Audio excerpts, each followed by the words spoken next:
please support us on Patreon. More on that at the end of the video. So the Iranian military blocked the Strait of Hormuz, as we know, the waterway where all the shipping is going to and fro through the Persian Gulf there. And yeah, so that was choking off the world's economy. And they were not allowing anybody through. And then I saw a news article where they had allowed a ship through because it had a Philippines flag and it was going to the Philippines. And I'm like, say what? Nobody in the world, everybody's blocked from transiting, but why are those Filipinos being allowed? I'm like, say what? I'm like, I had to like stop my scroll. I had to like rewind to make sure I caught that point. And why that made me stop my scroll is like, in the middle of the war, in the hottest battle, hotly contested battlefield, the world's superpowers, everything that's at stake, they're like, oh no, those Filipinos are okay. Let them go ahead. Those guys are okay. So I'm like looking at that, and I was talking to my wife about it. I'm like, you see, this is one of the reasons why I love living in the Philippines, because Filipinos are generally known to be warm and friendly, hospitable, nurturing, caring, and so forth. All that we know. When I say we, I'm talking about people who are not Filipino. So if you are a Filipino listening to us right now, that's how the world sees you, or at least that's how I see it. Okay? And so, yeah, I'm like watching this, and I'm like, then I was thinking to myself, wait a minute. So I'm like, say what? I'm like, stop my scroll, and I'm like, brakes are pumped, cars in park, and I'm just like reflecting, thinking, has the Philippines ever attacked anyone? Have you ever heard of like Philippines going to Vietnam, enslaving the Vietnamese people, bringing them back on boats back to the Philippines, engaging for indentured workers, or dropping bombs, like invading? Like I'm maybe it has. I'm not an expert. I'm not an expert. I didn't grow up in the Philippines. Maybe there have been incidents that I'm unaware of, but I'm not aware of anything in modern history of Filipinos invading anyone. Yeah, so I'm just like reflecting. I was like, wow, isn't that something that you like say what? They're like letting these Filipinos do. So that was like the first thing that made me stop my scroll, is just how the world views Filipinos. So now you were talking earlier about we're living here in this side of the world, so far removed from it all. How does this affect us? Well, it doesn't matter where you are in the world. We are using oil and oil derivatives. Okay, and a lot of it is purchased directly or indirectly in manufacturing of whatever that ends up in whatever country consuming it. So we're all affected by this, right? Cost of gas here, I mean, you live here too. On just inflation has an effect. There has been inflation here. Okay, so it's all a direct result of what is happening with the oil being choked off, in the flow of other commodities, right?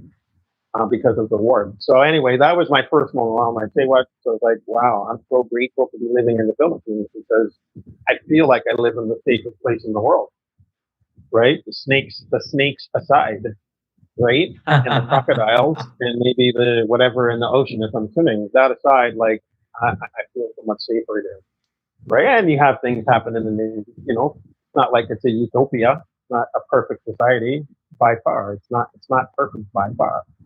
But do I worry about being bombed or being attacked or being involved in some kind of conflict or anything like that? No. So yeah, that was my first moment, and then my second moment: stop the scroll, pump the brakes, park the car, double take. Was when on more than one occasion. The first time I heard it, I was like, say what? When I heard President Trump talking about one of the objectives of the war, because he's being challenged. If you watch the news over the last 3 months, we're in August now, so like July, June, and May, or even going right back to the very beginning when they were asking him, what is the purpose? Why are you, what are the goals? What are the intentions, right? Initially, the intention was not to open the Strait of Hormuz. the Strait of Hormuz being closed and blocked was a action that was taken by the Iranian military in response to what was happening, right? And then as weeks went by, one day I heard President Trump talking about one of the objectives is to open the Strait of Hormuz. I'm like, say what? Wasn't that already open before all this? What do you mean the objective is to open the Strait of Hormuz? It was already open for commerce. Everything was flowing freely. And then the reason being because we need free flowing commodities. We don't need the world economy and so forth being held hostage because the Iranians are blocking it. I'm listening to this. I'm like, bro, it was open before already. And it's not just me. I'm listening to commentators on all sides, even in the Republican Party, are saying this. It's not just me giving my opinion here. I am simply saying out loud what everybody else is saying. Like, hey, what? You're talking about the objective is to open the Strait of Hormuz when your action is what caused it to be closed in the first place, which raises a whole other set of questions as to why. And that can be debated, for the next, for all of history. We can all debate what are the real reasons why. But if you're going to sit here and tell me that the objective of what they're doing, and it's still going on, as we're talking right now, there's still bombs dropping. Strait of Hormuz is still closed. It's August the 1st, 2026 here in the Philippines. The Strait of Hormuz is closed. And this guy's talking about the objective of their military campaign is to open the Strait of Hormuz. Hey, what? Like, man, it's like, what are you even talking about? Like, it doesn't even make sense. So it's like, whatever, man. So just, at the end of the day, how it affects us is what matters, right? It's not like you or I can go to the White House and, push buttons and give orders and like do anything, right? There's nothing we can really do about it. We can protest. We can stand at 1600 Pennsylvania Avenue and just scream over the fence. Like, it doesn't matter what we do. Nothing we do is going to change, anything that's going on there, but it affects us. So for me, I look at these things like, okay, how does this affect us? How does this affect us? And how do we respond to that? Because we've got bills to pay, we've got a business to run if you're a business owner, you've got workers that you have to be concerned about if you're a business owner with workers like I am, okay? And if you're dealing with other business owners or other people whose livelihoods are directly affected by all of this, which my business is, so it directly affects me. It affects everybody on a personal level, but in a business sense, it also affects me. So because of that, I feel obligated to talk publicly about it, whether it's here on this channel with you or if it is in my own channel. You mentioned earlier, like we are doing our own marketing campaigns and our own, academy, teaching people about things and the impact of global economics on your business. If you're a virtual assistant, requires you to pay attention to what's going on in the news.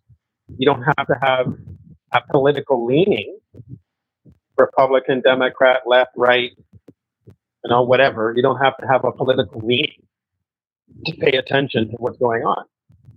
You could be in the center with your political point of view or have no point of view at all. You may be completely confused or indifferent about the politics of it all.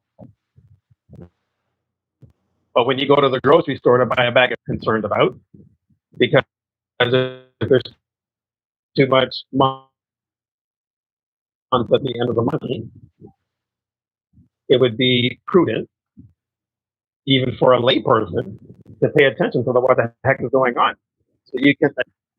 so that you can keep your own priorities moving ahead. Everyone's got their own goals that they're working towards. So from that point of view, I think it is relevant and important for everybody to be paying attention and to try and make some sense out of it and to understand what is going on, why, and how it affects us, so that you know what you can do to keep your own agenda going forward. So anyway, yeah, so that was the second moment when I was like, say what? When he was talking about opening the Strait of Hormuz within the States. Doesn't even make any sense. And then the last moment was more recently. It was maybe in the last week or so. Um, one of the goals of one of their objectives is to, okay, I'm listening to that. That to me is like not stopping my scroll. But when he was talking about um, then if they had a nuclear weapon, imagine if they had used it and they may just fire that bomb towards Israel.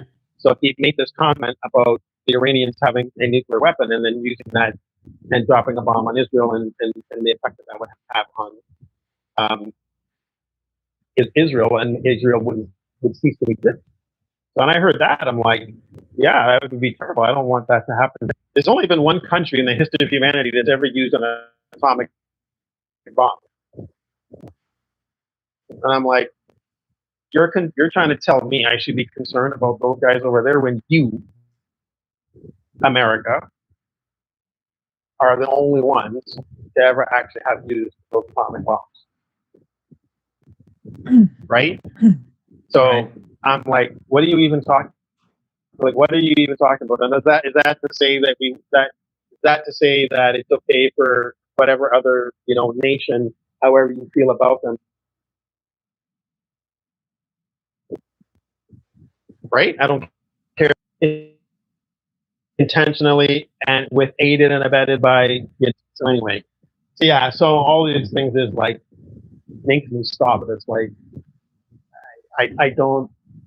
I'm at a point right now, Andres, where I'm not going to say I don't care because I care, but I don't allow myself to get carried away in my emotions about any of these things because I have accepted the fact that none of these so-called politicians act with the best interest of people in mind, especially when they are submitting tax returns talking about they just made $2 billion in income, right, as they are a sitting president. Okay, when I see this sort of stuff, and not to single out, well, I guess I am singling out Donald Trump, but it's the most recent, most egregious example, right, of a political leader enriching themselves, right? We have had similar history here in the Philippines. I can remember as a boy growing up in Canada, I didn't know much about Philippines. I hadn't had any Filipino friends, but it was in the news back in the era of the Marcos regime, the Marcos Senior regime. I can just remember as a boy seeing the news of this lady that held all these shoes. Right? I found it funny. I found it funny at the time. I didn't understand the politics of it. I just found it funny that this queen, to me, she seemed like this queen who was like being spoiled by her king, and she just went around with all these shoes, and they were rich, and then they took from the poor, and there's all these poor people, but then she had all this expensive clothing and shoes. I had no idea about the politics behind it. I had no idea what it. I was looking at that. I'm like, wow, it's like kind of sad that you're the one in charge. You have all those poor people, but you're like living rich with all these like shoes. And you know who I'm talking about, right? I'm talking about Imelda Marcos, right? So I had no political opinion. I was a child, right? So even as a child, looking at that, you have like millions of people in poverty. Then you have the ruler is like rich, enriched. So this isn't an American thing. This isn't a Filipino thing. I just saw Ted Cruz there in U.S. Senate, the U.S. Senator there, Ted Cruz talking about how these what do you call them, dictators and so forth enrich themselves on the backs of the poor, and now there they are, and he was talking about Vladimir Putin. Like, okay, you're trying to say Vladimir Putin is a dictator enriching himself when your own your own Republican Party leader just sent in a tax return of $2 billion of profit off of mostly cryptocurrencies trading that was done. And it's like, say what? There's another one. Say what?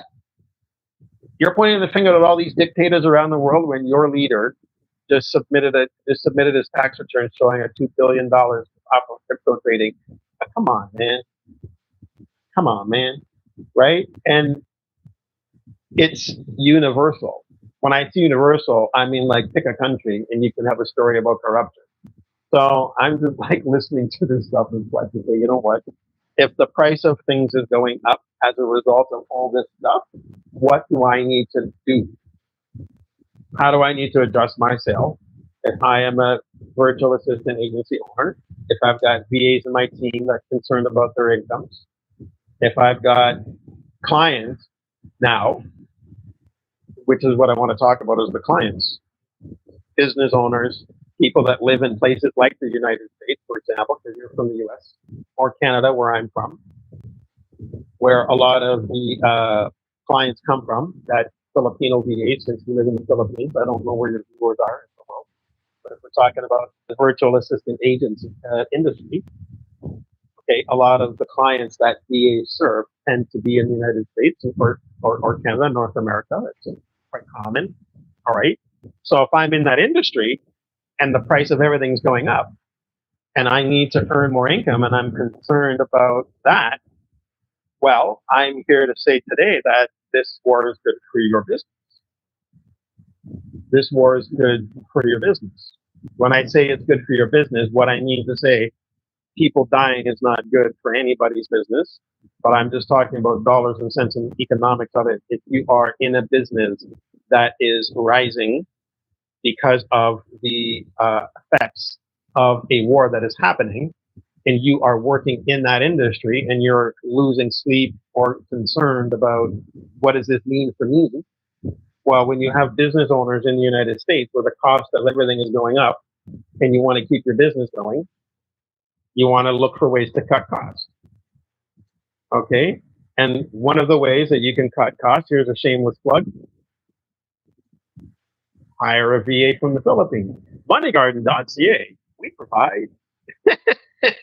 Right? So I'm just saying, like, I'm being silly there, but what I'm really saying is that if the cost of everything is going up and you live in the United States or Canada and you're trying to keep your business going and you want to cut costs, well, labor costs by outsourcing to other countries, be it Philippines, India, Africa, Central America, wherever it is, like wherever, insert country here, right? But we live in the Philippines, so we can talk about here. It's great for us, right? More business owners are trying to cut costs and save money. So that war that's happening right now and the inflation that is happening as a result of that is good for us. So if you're a virtual assistant listening to this right now or a VA agency owner, this is the time to turn up your marketing. This is the time to cast your net wider. This is time to do more outreach and talk to more people and say, hey, I know you're feeling the pain because your costs are going up. Let's help you by bringing your costs down and outsourcing. And then that's it. So it's really pretty straightforward concept. Now that was already happening before the war because, outsourcing to the Philippines is common and it's been going on for years. The VA industry is booming here, whether it's a BPO call center or if it's freelancers, right? You've got, I was just watching a report recently from someone that was talking about 10 million workers in the BPO industry alone. When you add freelance VAs on top of that, you're talking about 20 million plus in a population of how many people here are in some way working in this industry. It's a huge, it's a large percentage of the population. But if you are in that industry and you're like, oh my gosh, how's this going to affect me? Well, I'm not losing any sleep over it when it comes to the business side of things. Like, yeah, this is good for business, which is something else that I have observed about this particular President Trump and his followers is that the decisions that are made, those who benefit financially from the decisions that are made tend to be the ones that cheer the loudest for him. Right? So if your priority is earning money, growing your business, and increasing your wealth financially, and you're paying attention to the decisions that are being made and you ride the wave, well, then your bank account balance is likely to increase. Right? Now, if people die in the process of those decisions being made, well, then that's something different now. that's something different. Going back to, like, we talked before, and I think the last one, you and I have talked about the slave trade, right? The transatlantic slave trade, when Europeans were enslaving Africans. Yeah, if you own a sugar plantation, it's great for business. Oh yeah, I'm owning a sugar plantation. Yeah, slavery is great for business. I own a cotton plantation. Oh yeah, right. Whatever, tobacco. Oh yeah, great for business, right? But if you're the slave getting thrown off the slave ship because you died on route, well, it's not good for those people, the common people, right? So I'm not talking about this from that point of view. I'm simply saying, right, that if you owned a sugar plantation and then the government just said you're going to get free labor for the next 300 years and you happen to own a sugar plantation, well, chances are you're going to be, selling more sugar or having a higher profit margin on your sugar sales, right? So that's it. That's all I'm saying. So um, I've talked nonstop for how long now? I'm sorry about that. That's okay. That's okay. No, no. I mean, yeah. That's why I got you on here. Um, and no, yeah. I mean, it's it's an interesting. You see, for us, it's a very interesting dynamic for those of us who work online, like yourself and myself and so many other people, and we get paid in U.S. dollars. Well, the peso. I mean, look. I mean, you remember when the peso was 50, right? Yeah, and now it's 61, and it's a very interesting dynamic because those of us who have that privilege, we this situation has given us more of a privilege because we're effective. We effectively have more money now that the peso has dropped in value. Um, but for ordinary Filipinos who are not getting paid in dollars, but in getting paid in pesos, and who have who have those ridiculously low wage jobs. I mean, they some of them they get on their motorcycle, they commute for over an hour. Minimum wage here is between 500, 600 pesos a day.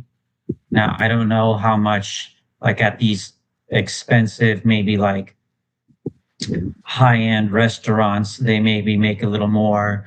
Um, I don't know how much it makes for them. I don't know how much uh, they've got to stretch their budgets as if they're not being constantly stretched anyway. Um, but at the same time, the OFWs who send home remittances, that helps their family more. So it's when the peso drops in value, it hurts Filipinos living and working here, but it helps the families who have OFWs getting paid in US dollars, or who transfer their money in whatever country into US dollars first and then send it back. And then their families make more money here. So it's it's a very interesting dynamic, economically speaking, that you were saying. And the other thing politically is that I don't know if you remember, but when Duterte was president, is something very interesting was happening. Um, there was a lot of dispute, and this will connect to what I'm going to say about the war, or the current U.S. bombing in Iran. Um, there was a dispute, a naval dispute of waters, and an international legal body ruled, "Oh, this body of water, it belongs to the Philippines. It does not belong to China." Excuse me. And but Duterte, as president, he didn't push it. He didn't enforce it.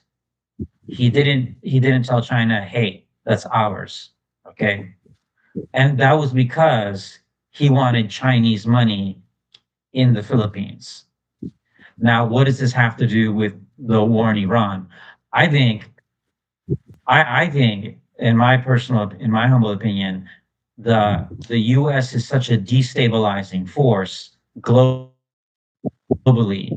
that the Philippines needs to stop getting its oil from the U.S. and the Middle East and get it from Russia and from Canada, bypassing the Strait of Hormuz completely, and all of their material needs, they can like parts, like car parts, they can get it from China, again bypassing the Strait of Hormuz, and they everything else they can get from Japan, again completely bypassing the Strait of Hormuz. And China knows this. Russia knows this. Just an example. Is there GSM taxis in Bohol? You live in Bohol, right? I live in Bohol, yeah. Have you seen the GSM taxis? No, it's all tricycles here. No, only tricycles. Okay. Well, all over the in Mindanao and in Luzon and in Cebu, I think also there are, and I use them all the time, GSM taxis. They are completely electric, and they're made, get this, they're made in Vietnam. They're not made in China. These are these are high quality cars. You would think they are Chinese cars. Nope, they are made in Vietnam, and now they're taxing everyone around here. Okay, so but getting back to the war and the things you were talking about and the justifications for it, it's Iran part, excuse me, it's Iraq part. It's so crazy, Abby. You know, I don't know if you remember, but during the Iraq war, people were saying Iran is next. This is just the beginning.